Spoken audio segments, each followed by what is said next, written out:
Matt Stepp, Dave Campbell's Texas football back here at the Texas High School Coaches Association Convention in beautiful San Antonio. We're getting the weekend started off right with the head coach of the Texas High Tigers out of Texarkana, Coach Gerry Stanford. Coach, welcome to coaching school. Man, thanks for having me. Another year. Yeah, when you get here, it's kind of like, the season is ready to go, and when you get back to Texarkana, it's kind of go time, right? It is. Staff's back full-time on Wednesday, and we're off and running. We got little kid camp next week and freshman the next week, and here we go. When you have little kid, so some guys do their youngsters camp like right at the beginning of the off season. Yeah. Some wait till the end. It doesn't really matter when you do it. There's going to be a lot of energy on the field when that happens. It's like herding cats. It's a small zoo out there. Yeah, but it's good. It's probably a lot of fun to have those little guys out there, little guys and girls out there. Yeah, no, it is. Getting it going. I've had my son now that he's of age, and he's been coming up and through there, and it makes it fun, particularly when you got your own kids out there. Sure. It just changes things a little bit. Kind of wish you had. Do you wish you had some of that energy though? Can bottle it up and sell it, because you get a lot more done during the day. You forget what it was like. This is my 26th year, I believe. Mm-hmm. You forget how much energy you used to have until you watch them run around in circles. Yeah, there you go.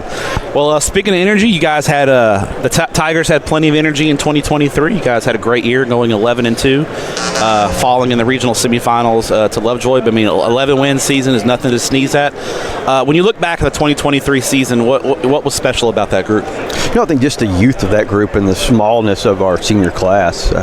We had an unseasonably small class, but they were a very tight-knit class with only 13 seniors on the varsity, which led us to having to start 8 sophomores and a freshman. Mm-hmm. So the fun of watching young kids grow up, being able to play at a high level in big games, learn what that experience is like, and then to be able to see those 13 seniors do what they did when they weren't the most talented group, but they got the most out of what they were. And so the uniqueness of starting that many sophomores, seeing them really grow up, really right in front of your face, is that was fun to just be able to step back and look at the end of the season and kind of how far they had come. And when you look at y'all, you got 11 plus wins in 3 of the last 4 years. You guys have, I think, reestablished Texas High as I think the premier 5A program in East Texas, especially with Longview obviously moving up to 6A. You guys in Longview are right there neck and neck. Division I, you had Longview. Division II, you have Texas High, and I think that speaks to the program that you've built, especially considering how young your ball club was last year. With that youth in 2023,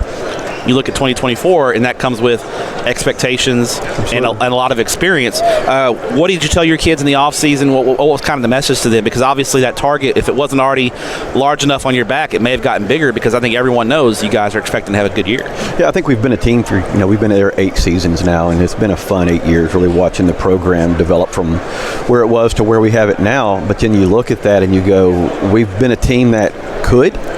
Now are we a team that will? Mm-hmm. And that's what we've preached all offseason. It's not can we, it's will we.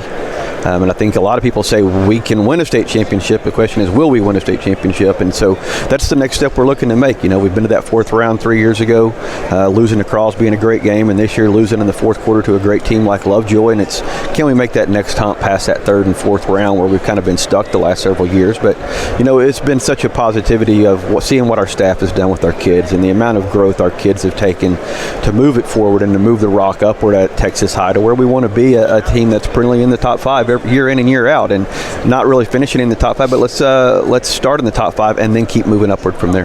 Now, when you talk about that playoff path, UIL realignment, we knew you guys, whatever region you fell in, we thought there's a chance to go Region 3, maybe Region 2. Regardless, it was going to be a tough region. But then you get, you go in Region 2, and you're like, okay, we expect to have some of the DFW powers like South Oak Cliff, Midlothian Heritage in the region. But then you add in that Houston area district in District 8 with Port Neches, Groves, Huntsville, and Lake Creek. Region 2 is going to be a gauntlet to get through, and I know it's looking way far ahead. And that's what we do as sports writers. We like to look ahead.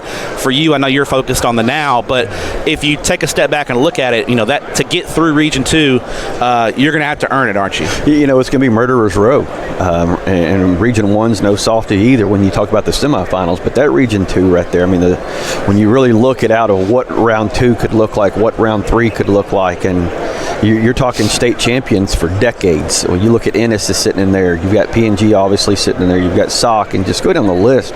Lake Creek, who we played several years ago in the first round at our place, now has really developed themselves into an established program. And so it's going to be interesting to say the least. In Midlothian Heritage, we play them week 3 this year, and so we're going to find at that game. We're going to find out early on. Yeah, and that's kind of where our non-district schedule's for right there, is to really set us up for that gauntlet of what the playoffs is going to look like and what does travel look like, and playing just well-identified teams all throughout the playoffs, because there's not going to be an easy week in the playoffs. Yeah, for sure. When you look at your ball club in 2024, obviously you mentioned the experience. You only lost 13 seniors. You have some big names and some guys who are making waves on the recruiting scene, and there's guys that are going to be playing at the next level. So there's talent there clearly. What's the personality of your ball club going to be in 2024? And then are there any areas where maybe you're looking to build depth or looking for some guys to step in? I think the most of our depth right now is in our linebacking crew and our running backs. We really feel like that's a really strong point for our team, and playing with personnel to get the best 11 on the field. When you look at a guy like Javari Johnson at running back, who's been our 3-year starter starting this year, committed to SFA, over 3,000 yards the last 2 seasons, and you throw a Tredarian Ball in there and what he's been able to do since his freshman year. I think we'll see a commitment out of him here pretty soon as well. And we've got a 3-year starter at quarterback, and so that goes a long ways right there when you've played in some big games, big moments, and you've had to grow up since your freshman, sophomore year to where we are now. And then our linebacking crew, Isaiah Dowden's been the defensive MVP of our district the last 2 seasons.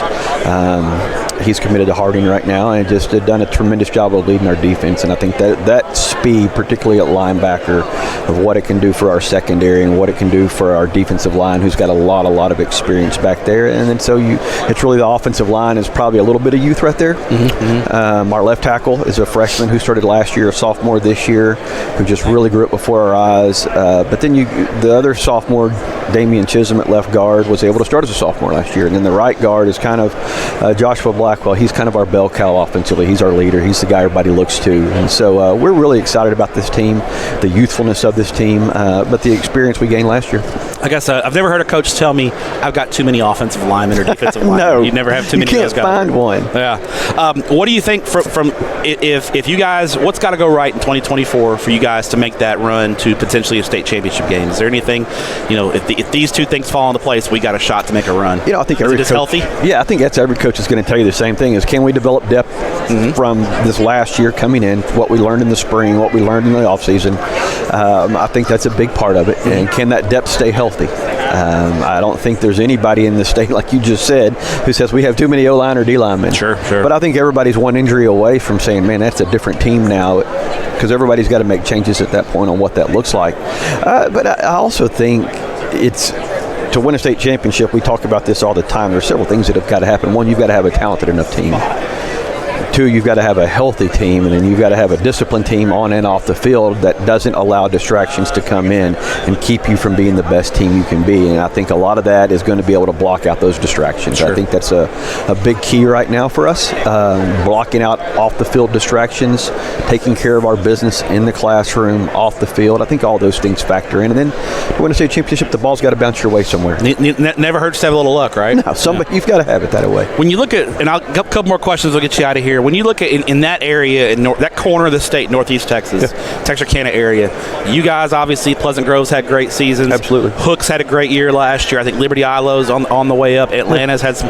That little corner of the state, the level of football in that small, concentrated area is really, really impressive. It's always impressed me. I think it's unique. I mean, if you just look at the amount of, and I don't think going to college and playing football is an end-all, be-all, but I think it's a good litmus to say, for the size of schools around Texarkana, when you mention Hooks and you mention Redwater, you mention Liberty Ilo, and you just go down the list of that small pocket, it is really, really impressive the amount of talent for the size of the area that we're in that's put out, and the quality of coaching for that area. Man, I think Coach Willard will do a phenomenal job at Liberty Ilo. I'm really excited to see what he can do at Liberty Ilo. I think he's going to do really well. And obviously what Coach Gibson has done for a program that would really never had some years prior, but not a lot. And then the consistency that he's developed right there has just been amazing. And they do such a good job with such a great program and great facilities. And I think the town of Texarkana sees the importance of athletics, and I think you've seen that in the bonds that have been passed and the facilities that have been made.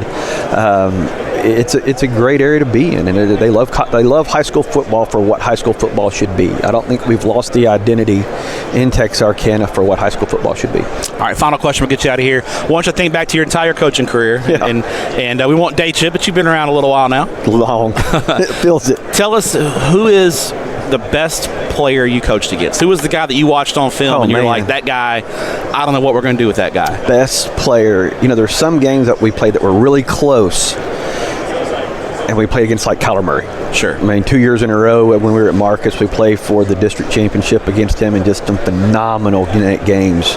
Now, you're not an offensive coach. What were your defensive coaches? The defensive coaches saying that week. Let me change. I'm going to tell you who the best player was. Probably Von Miller, though. Von Miller at DeSoto? Okay. Man, we threw a bubble pass in the first round of the playoffs. So what's crazy about that team was Von Miller played quarterback a lot. That's crazy. So you had Von Miller, Cyrus Gray in the backfield together, and there was one other kid that went to UTEP that played next to him. And they just all three would rotate at quarterback. And it didn't matter who and what or when. But Von Miller was up there.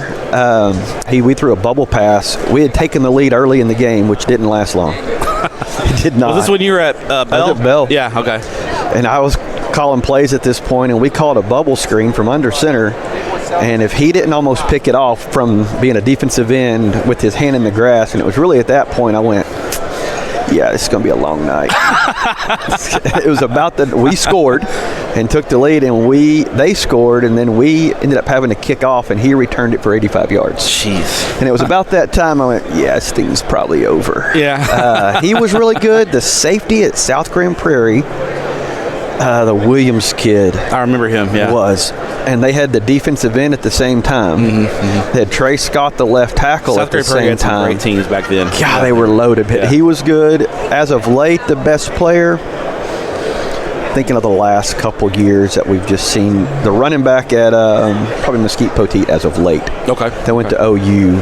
Oh, yeah. I remember him. I was at that game. At your place, I was at that game. Didn't last long at OU, but I think in high school, he was a great player. Anyways, appreciate you having me. Yeah, Coach, appreciate it. Good to see you.